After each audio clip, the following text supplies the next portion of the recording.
I'm Adam Thomas. I'm Maxwell Crowley. I'm Michael Kloster. I'm Sam Mayer, and we are Team ATC. SciViz is a network visualizer. It collects data about the network, who's there, what they're doing, network, data flow, those kind of things. The issue is that it only works on ATC's proprietary routers. It only works on their SciAnt routers. Our goal for the project is to adapt this software to work on any commercial off-the-shelf router. So if you were to be using Cisco routers, you can still use this visualizer and it will still give you a model of your network. The SciViz that you saw in the video demo of, that was something provided to us by ATC, and we are adding, like Max mentioned, the functionality to work within that.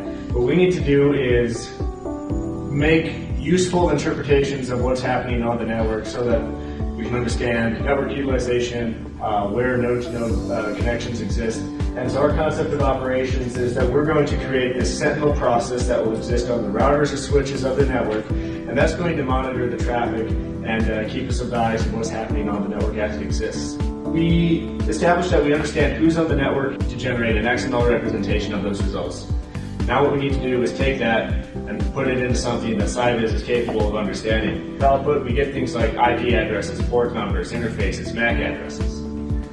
That gets put into XML. From that XML file, we need to parse that, and that XML parser has to generate SciViz appropriate packets containing this information. From here, we're going to send that off to SciViz, and if everything goes according to plan, SciViz is going to receive that data and is actually going to be able to update that network visualization with the information we generated off of the nmap. So as people are coming on and off of the network, this is one of the ways that we'll get dynamic data to SciViz.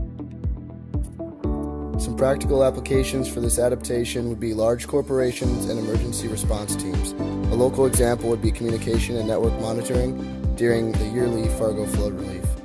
Responders could utilize SciViz program to monitor their network traffic.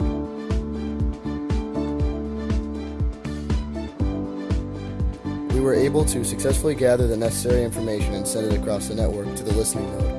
Unfortunately, we were not able to have SciViz display the nodes due to errors in our XML parsing. We are currently about a week or so out from full project completion.